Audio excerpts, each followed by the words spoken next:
जब आंखों में अरमान लिया, मंजिल को अपना मान लिया। जब आंखों में अरमान लिया, मंजिल को अपना मान लिया। फिर मुश्किल क्या आसान क्या, फिर मुश्किल क्या आसान क्या, ठान लिया तो ठान लिया। मेरे दोस्तों, अगर आपने एक बार अपने मन में ठान लिया है कि हमें ये काम करना है तो बिल्कुल करके दिखाना। आप लोग क्लास 10 से क्लास 11 में आ चुके हैं तो आप सोच रहे होंगे कि हम पीसीएम ले कि पीसीबी ले।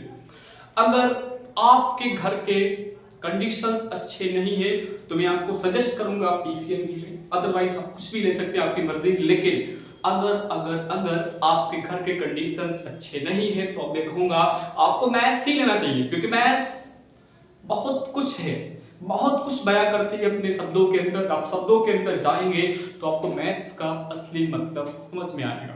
तो आज हम डिस्कस करने वाले हैं क्लास 11 का मैथमेटिक्स सिलेबस, क्योंकि आप लोग क्लास 11 में आ चुके हैं। क्लास 10 से स्टार्ट करते सिलेबस का इंट्रोडक्शन। तो भाई क्लास 11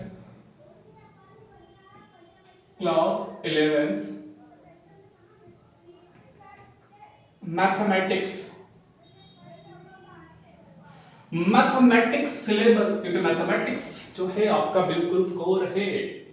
इससे नहीं समझा तो किसको समझा, इससे समझोगे तभी आपको मैथमेटिक्स में मजा आएगा। तो ये वाली मैथमेटिक्स हमारे पास लगभग 4 पार्ट में डिवाइड होती है। एक एक पार्ट को डिस्कस करते जा रहे हैं हम लोग। पहला पार्ट हमारा क्या होगा, यूनिट फर्स्ट। यूनिट फर्स्ट आपका क्या है, बेसिकली यूनिट फर्स्ट में आपका आता है फंक्शंस पढ़ते हैं। अरे यहां से आपका जो है थोड़ा अलग टाइप से, आप 10 से 11 में आते हैं तो 10 से 11 में आने के बाद चीजें बदल जाती हैं। उसी बदले हुई चीजों के साथ पढ़ने वाले हैं। यहां पर हम पढ़ते हैं फंक्शंस के बारे में। फंक्शंस पहला चैप्टर आपका यहां पर होगा लिमिट, सॉरी सेट्स होगा। चैप्टर 1 आपका क्या होगा, सेट्स होगा। सेकेंड चैप्टर आपका क्या है, relation and function. Relation and functions. और थर्ड चैप्टर आपके पास क्या होगा, ट्रिग्नोमेट्रिक फंक्शन।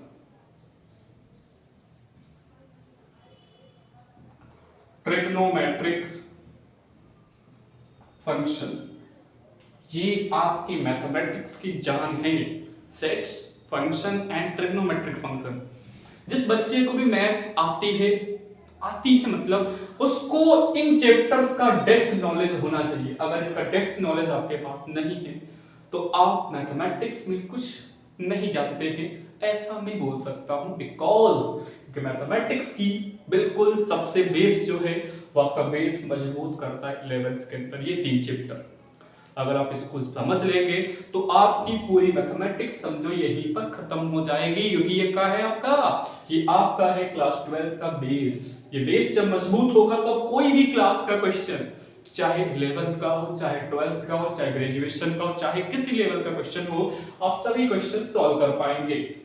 यूनिट सेकंड के अंदर हम लोग क्या पढ़ते हैं, अलजेब्रा को पढ़ते हैं। यूनिट सेकंड ये आपका क्या है, अलजेब्रा। अलजेब्रा पढ़ के आए थे पहले, तो वहां पर आप पढ़ते हैं प्लस बी का होल ऑफ स्क्वायर, तो वो हमें यहाँ पर नहीं पढ़ना है, वो अलग है, ये अलग है। जो आप वहां पढ़ते हो वो अलग लेवल का रहता है। यहाँ पर चीजों को थोड़ा सा हायर लेवल पे पढ़ाने की कोशिश करते हैं, जो आपके अदर एग्जाम्स के अंदर काम आता है। लेकिन आप पूछोगे सर क्या जो हमने पढ़ के आया है क्या उसका काम यहाँ पर नहीं है, काम है। उसी चीज को थोड़ा हाई लेवल पर पढ़ने को क्या बोलते हैं, अलजेब्रा। थोड़ा नया वाला है ये वाला, ठीक है। तो इसमें हम लोग क्या पढ़ने वाले हैं, complex number, complex number and quadratic equation. आपको कैसे ये तो नाम हमने सुना हुआ है क्वाड्रेटिक इक्वेशन, बिल्कुल हाँ, आपने इसका नाम सुना है उसी का, लेकिन इसके अंदर यूज क्या होगा, कॉम्प्लेक्स नंबर यूज होगा। 5 नंबर चैप्टर आपका क्या है, लीनियर इनइक्वालिटीज। लीनियर इनइक्वालिटीज ये आपने पढ़ा था, पेयर ऑफ लीनियर इक्वेशन, उससे ही थोड़ा सा मिलता जुलता है चैप्टर लीनियर इनइक्वालिटीज। चैप्टर 6 आपका क्या बेसिकली है, चैप्टर 6 आपका है permutation and combination, permutation and combination, ये पूरी मैथमेटिक्स में सबसे आसान चैप्टर है परमुटेशन एंड कॉम्बिनेशन। इसके बाद चैप्टर आपका आता है 7 नंबर में binomial, binomial expansion, binomial expansion. ये बहुत ही इंपॉर्टेंट चैप्टर है। आप बोलते हैं सर a प्लस बी का whole of square A square plus B square plus 2ab होता है, लेकिन अगर पूछे सर होता कैसे है, होता कैसे है, वो क्या है, बाइनोमियल एक्सपेंशन से पता करते हैं। ये होता है तो होता कैसे। तभी आपने अपने सर से पूछा होगा कि सर a प्लस बी का होल ऑफ स्क्वायर तो मुझे पता है, तो मुझे a प्लस बी की होल ऑफ पावर 8 का फॉर्मूला क्यों नहीं पता है, क्योंकि आपके सिलेबस में बाइनोमियल एक्सपेंशन नहीं था। अब आपके एग्जाम में है तो बिल्कुल आप इसको पढ़ेंगे, बिल्कुल हायर लेवल तक पढ़ेंगे। आपको पढ़ाऊंगा मैं, मजा आएगा आपको इसके अंदर। और लास्ट चैप्टर आपका इसमें क्या है, sequence and series, sequence and series. ये आपका किसका पार्ट है, अलजेब्रा का पार्ट है। यूनिट थर्ड में हम लोग क्या पढ़ते हैं, यूनिट थर्ड हमारे पास जो है वो ज्योमेट्री का पार्ट है। यूनिट थर्ड, यूनिट थर्ड ये किसका पार्ट बेसिकली है, जियोमेट्री का पार्ट है। देखते हैं जियोमेट्री का पार्ट में क्या पढ़ने वाले हैं। जियोमेट्री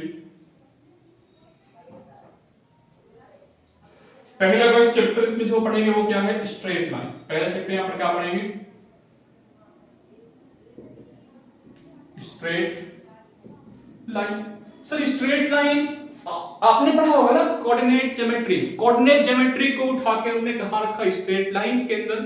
सब कॉन्सेप्ट वही यूज होने, थोड़े से अलग कॉन्सेप्ट होंगे, थोड़ा सा नया कॉन्सेप्ट है स्ट्रेट लाइन, लेकिन जो आप पढ़ के आए हैं उसका बिल्कुल यूज यहां पर होने वाला है स्ट्रेट लाइन के अंदर।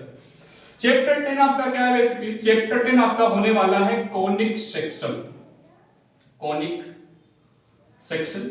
अच्छा, ये मैं चीजें एनसीईआरटी के लेटेस्ट सिलेबस के हिसाब से बता रहा हूं। एनसीईआरटी में जो है मैं उसके हिसाब से चीजों को बता रहा हूं। वैसे इसमें चैप्टर्स बहुत से होते हैं लेकिन उसको हटा दिया गया है, लेकिन वो एनसीईआरटी के अंदर नहीं। Conic section. अगला इसमें हम पढ़ेंगे 3D, 3D ज्योमेट्री,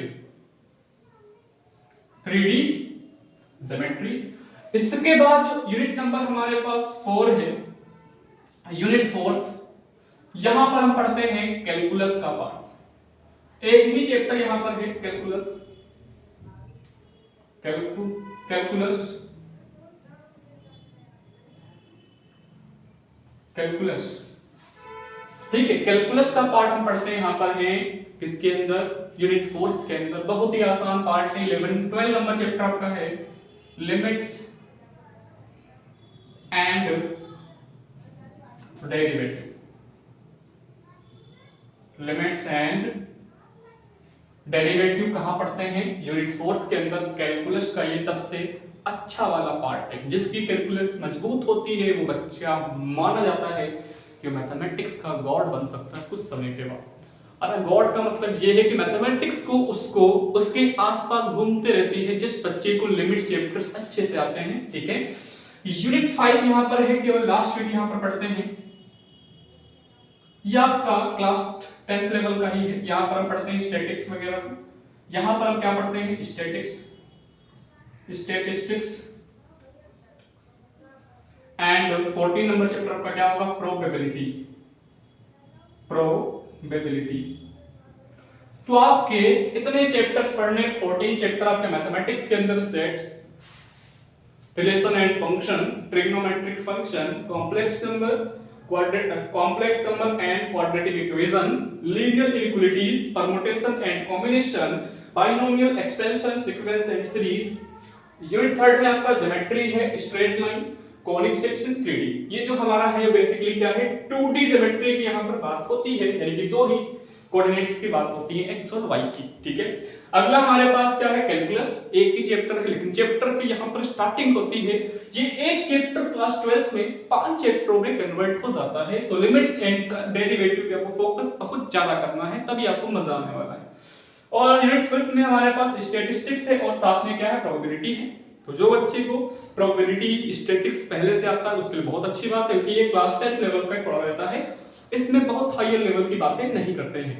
ठीक है, तो आई होप आप सभी को चीजें समझ में आई होंगी कि सिलेबस में हमारा क्या है। क्लास 11th का 2025-26 का सिलेबस है, तो न्यू सिलेबस हमने बनाया है। तो आप लोग क्या करें, इस सिलेबस को नोट डाउन करिए और अपनी पढ़ाई स्टार्ट करिए। आपको लेक्चर्स जो है इस चैनल पर मिलने वाले हैं। केवल हम बोर्ड एग्जाम नहीं पढ़ाएंगे, बोर्ड एग्जाम के साथ साथ आपको अदर एग्जाम की तैयारी करवाते हैं। ठीक है, तो मिलते हैं नेक्स्ट वीडियो में। तब तक के लिए वीडियो को शेयर करिए अपने दोस्तों के पास और कमेंट जरूर करिए। मिलते हैं नेक्स्ट वीडियो में।